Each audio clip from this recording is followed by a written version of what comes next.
నచైతద్విద్మః కతరన్నో గరీయః యద్వా జయేమ యది వానో జయేయుః యానేవ హత్వా న జిజీవిషామః తేవ స్థితాః ప్రముఖే ధార్తరాష్ట్రాః.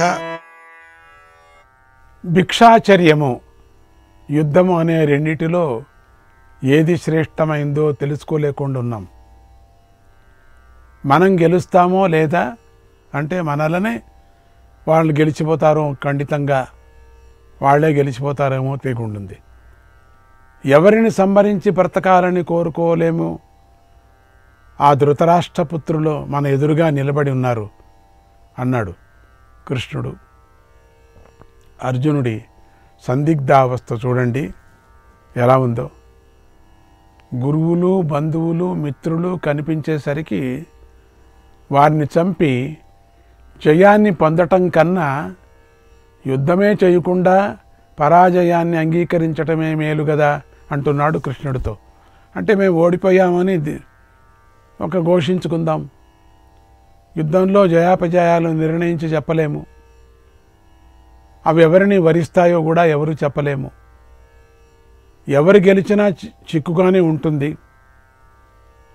జయించాలంటే అందరినీ చంపాలి, అప్పుడు రాజ్యసుఖాలు లభిస్తాయి. కానీ అప్పుడు ఆ సుఖాలను అర్జునుడు అనుభవించలేడు. కనుక అర్జునుడి దృష్టిలో విజయం పనికిరానిది. అందువల్ల గెలుపు తనకు ఏ విధంగా శ్రేయస్సును కలిగిస్తుందో అర్జునుడికి తెలియటం లేదు. అది గెలిచినప్పటికి కూడా సుఖం అనుభవించడానికి ఏదో మనసులో గురువులంతా చంపుకొని ఏం ప్రయోజనం? ఒకవేళ కౌరవులు గెలిచి పాండవులు బ్రతికిపోతే అడవికి పోయి బిచ్చమెత్తుకొని బ్రతకాలి. ఇది చాలా దుర్భరమైనటువంటి జీవితం. అందువల్ల అర్జునుడు ఎటూ తేల్చుకోలేని పరిస్థితిలో పడిపోయాడు. అటూ లేదు, ఇటూ లేకుండా పోయాడు. మేమంతా ఓడిపోయామని ఒప్పుకొని వాపసు వెళ్ళిపోతే నిజంగా మళ్ళీ భిక్షం ఎత్తుకోవాల్సిందే, వీళ్ళు అడవికి వెళ్ళాల్సిందే, తప్పదు. అంటే యుద్ధం వల్ల మంచి జరగనే జరగదు అనే తీర్మానానికి వచ్చేశాడు. కృష్ణుడేమో లేచి నిలబడు, యుద్ధం చేయి అంటున్నాడు. సంకటంలో పడిపోయి ఏమీ చేయలేక దిక్కుతోచనటువంటి స్థితిలో ఉన్నవాడే అయినప్పటికీ అర్జునుడు ఉత్తమ జీవుడు. ఆ క్షణానికి మోహం కలిగిన మాట వాస్తవమే, కానీ తనకి ఎందుకు ఇలా జరుగుతుందో తనకే తెలియలేదు. ఇటువంటి పరిస్థితిలో శరణాగతియే మేలు అని అర్జునుడు నిశ్చయించుకున్నాడు. శాంతికాముడైనటువంటి కృష్ణుడు యుద్ధం చేయమంటున్నాడంటే అందులో ఏది రహస్యం దాగి ఉంటుంది చెప్పండి? అంటే యుద్ధం చేయమంటున్నాడంటే అందులో ఏదో రహస్యం ఉంది, ఏదో రహస్యం ఉంది. దాన్ని తెలుసుకోవాలి అనుకున్నాడు. శిష్యుడై తెలుపమంటేనే కానీ జగద్గురువు తెలుపడు. అందుకే తాను శిష్యుడైపోతున్నాను అని చెబుతున్నాడు. ఈ యుద్ధం చేయమంటే ఏదో రహస్యం ఉంది, అయితే ఎందుకు అని ప్రశ్న వచ్చింది. ఇప్పుడు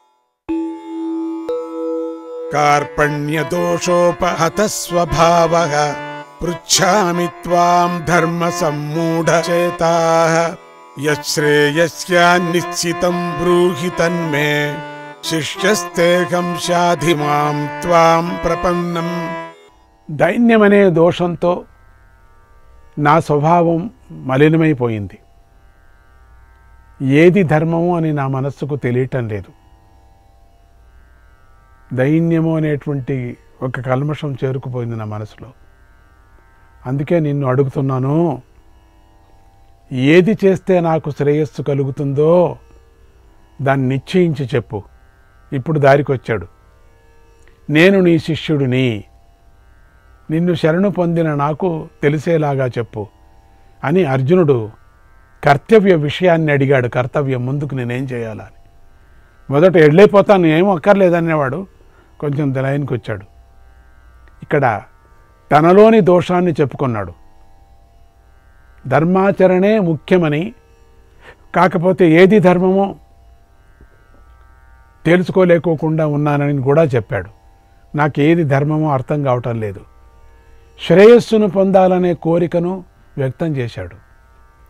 అన్నిటికన్నా ముఖ్యంగా తన శరణాగతిని చూపించి శిష్యుడైన నాకు ఉపదేశం చెయ్యి అన్నాడు.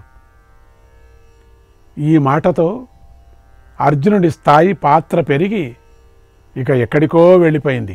చూడండి, ఇక నేను శిష్యుడైనాను, నా గురువు నువ్వు, నాకు ఉపదేశించు అని అన్నప్పుడు ఇక చూడండి ముందుకు వెళుతుంది. ఇక నహి ప్రపశ్యామి మమాపనుద్యాత్ యచ్చోకముచ్చోషణమింద్రియాణాం అవాప్య భూమా వసపత్నమృద్ధం రాజ్యం సురాణామపి చాధిపత్యం. భూలోకంలో శత్రువులు ఎవరూ లేకుండా సంపదతో సమృద్ధిగా ఉన్న రాజ్యాన్ని పొందిన, లేదా దేవతలపై కూడా ఆధిపత్యాన్ని పొందిన, ఇంద్రియాలను శోషింపజేస్తూ ఉన్న ఈ నా శోకాన్ని పోగొట్టగలిగేది ఏదో నాకు తెలియటం లేదు. ఏంటి నాకు అర్థం కాలే. ఇంద్రలోకము చూశాడు, ఈ లోకము చూశాడు, సర్వసంపదలు చూశాడు, కష్టాలు చూశాడు. ఈ నా శోకాన్ని పోగొట్టేటువంటి స్థితి ఏదో నాకు తెలీదు అన్నాడు అర్జునుడు. అర్జునుడి మనస్సు కానీ ఇంద్రియాలు కానీ పనిచేయటం లేదు. అవి దుఃఖిస్తున్నాయి, అర్జునుడిని బాధిస్తున్నాయి. ఇంద్రియాల ఆ దుఃఖాన్ని పోగొట్టుకోవటం ఎలాగో అర్జునుడికి తెలియటం లేదు. శక్తిహీనుడైపోయాడు. శ్రీకృష్ణుడు చెప్పాడని ధర్మానికి కట్టుబడి యుద్ధం చేసినా, దానికి కావలసిన ధైర్యాన్ని కూడగట్టుకున్నా ఇంకా ఈ దుఃఖం ఈ జన్మలో ఎప్పటికైనా తొలగిపోతుంది అనే ఆశ అర్జునుడికి లేదు. ఎప్పటికైనా పోతుంది, తొలగిపోతుంది అనేటువంటిది. తాను దుఃఖస్వరూపుడే అనుకుంటున్నాడు. అర్జునుడు తన నిజస్వరూపాన్ని తెలుసుకోలేకపోతున్నాడు పాపం. కృష్ణుడు గద్దించి యుద్ధం చెయ్యమని చెప్పవచ్చు. అలా చెబితే అర్జునుడు యుద్ధం చేస్తాడు. కానీ రాబోయే రోజుల్లో దుఃఖిస్తూనే ఉంటాడు. ఇది కృష్ణుడికి ఇష్టం లేదు. అందుకే 2-3 శ్లోకాలలో యుద్ధం చెయ్యి అనకుండా హృదయ దౌర్బల్యాన్ని విడిచి లేచి నిలబడు అని మాత్రమే క్లుప్తంగా చెప్పాడు. ఇక అర్జునుడు బోధించమని ప్రార్థించేలాగా చేయవలసింది కూడా కృష్ణుడే కదా. ఆయన నోటి నుంచి వాడి నోటి నుంచినే తెప్పించాలి ఎప్పుడు. అందుకు కావలసిన పూర్వరంగం రచన ఆయనే చేశాడు. ఇదంతా ఆయన నోటి నుంచి రావాలనే ఇదంతా కల్పించాడు. శిష్యుడు అడగాలి కదా, అందుకని శిష్యుడి నోటి నుంచినే కల్పించాడు, అడిగేటట్టుగా చేశాడు. అర్జునుడు ఆ విధంగా శాసించమని కోరి తాను శిష్యుణ్ణి అని చెప్పుకున్న తరువాత జరిగిన దానిని సంజయుడు ఇలా చెబుతున్నాడు. ముందుకు మనం వెళదాం. సంజయ ఉవాచ ఏవముక్త్వా హృషీకేశం గుడాకేశః పరంతపః నయోత్స్య ఇతి గోవిందం ఉక్త్వా తూష్ణీం బభూవః. సంజయుడు చెప్తున్నారు, శత్రు సంతాపకారకుడైన అర్జునుడు శ్రీకృష్ణుడికి ఈ విధంగా చెప్పి నేను యుద్ధము చెయ్యను అని గోవిందుడికి తెలిపి మౌనం వహించాడు. ఇక 10వ శ్లోకం నుంచి శ్రీకృష్ణుడు అర్జునుడికి సమాధానం చెప్పినటువంటి ఘట్టం ఇక ప్రారంభమవుతూ ఉన్నది. తమువాచ హృషీకేశః ప్రహసన్నివ భారత సేనయోరుభయోర్మధ్యే విషీదంతమిదం వచః. భరత వంశంలో పుట్టిన ఓ ధృతరాష్ట్ర మహారాజా, 2 సేనల యొక్క మధ్యలో ఈ విధంగా విషాదంలో మునిగిపోయి ఉన్నటువంటి ఆ అర్జునుడిని చూసి ఋషికేశుడైనటువంటి శ్రీకృష్ణుడు నవ్వుతున్న వాడిలాగా ఈ మాట అన్నాడు. మొదటి అధ్యాయంలో 2వ శ్లోకం నుంచి 2వ అధ్యాయంలో 9వ శ్లోకం వరకు ప్రాణుల యొక్క శోకము, మోహము మొదలైన సంసార బీజాలై ఉన్న దోషాలు కలిగేందుకు కారణాలు చెప్పబడ్డాయి. కనుకనే అర్జునుడు వీళ్ళు నా వాళ్ళు, నేను వీళ్లవాడిని అని భ్రమపడ్డాడు. ఆ భ్రమ వస్తే ఎవరు ఏం చేయలేరు. నేను వీళ్లవాడని, వారు నావారు అన్నప్పుడు వాళ్ళకు కూడా అర్జునుడు మనవారు అని అనిపించుంటే యుద్ధం చేయరు కదా. వాళ్ళు అనుకోలేదు అట్లా, కౌరవులు అనుకోలేదు. అర్జునుడికి ఎందుకు మాత్రం అట్లా కలిగింది? యుద్ధం జరిగిపోతే మీరు నాకందరూ మిగలరు అని దుఃఖించాడు. యుద్ధం జరిగిందనుకోండి, ఆ యుద్ధంలో మిమ్మల్ని అందరినీ నేను సంహారం చేయాల్సి వస్తుంది, మొత్తం అందరూ నాశనం అయిపోతారు. నేను భీష్మ ద్రోణాదులను యుద్ధంలో ఎలా కొట్టను? నేను ఎట్లా కొట్టడానికి అవుతుంది? భీష్మ ద్రోణులు ఒకరేమో పితామహుడు, ఒకరేమో గురువు గారు, ఇద్దరూ గురు సమానులు, ఇద్దరూ తండ్రి సమానులు. వాళ్ళని నేను ఎట్లా కొట్టేది? కొట్టకపోతే తప్పదు అని దుఃఖిస్తున్నాడు.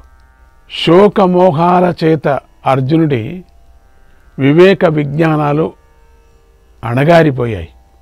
శోకం ఏదైనా ముంచుకొని వస్తే అప్పుడు వివేకం అనేటువంటిది నిజంగా అది కూడా మూసుకపోతుంది, ఆ భ్రమలో పడి మూసుకపోతుంది. వివేకమైనటువంటి జ్ఞానము అసలు చీకటైపోతుంది. సహజంగా క్షత్రియ ధర్మమైనటువంటి యుద్ధంలో ప్రవృత్తి కలవాడైనటువంటి అర్జునుడు నేను యుద్ధం చేయను అన్నాడు. సహజంగా ఇంతవరకు మనం అర్జునుడి గురించి మాట్లాడుకొని వస్తున్నాం కదా.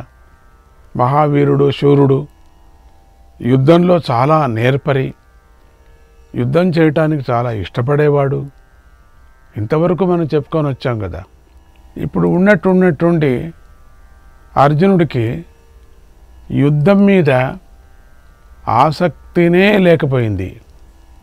మొత్తం ఆ జ్ఞానమంతా మూసుకపోయింది, మోహం కంపుకుంది. వీళ్ళందరూ చచ్చిపోతారనే ఒక భ్రమ కలిగింది. అంతేకాకుండా పరధర్మమైన భిక్షాటనం చేస్తాను అన్నాడు.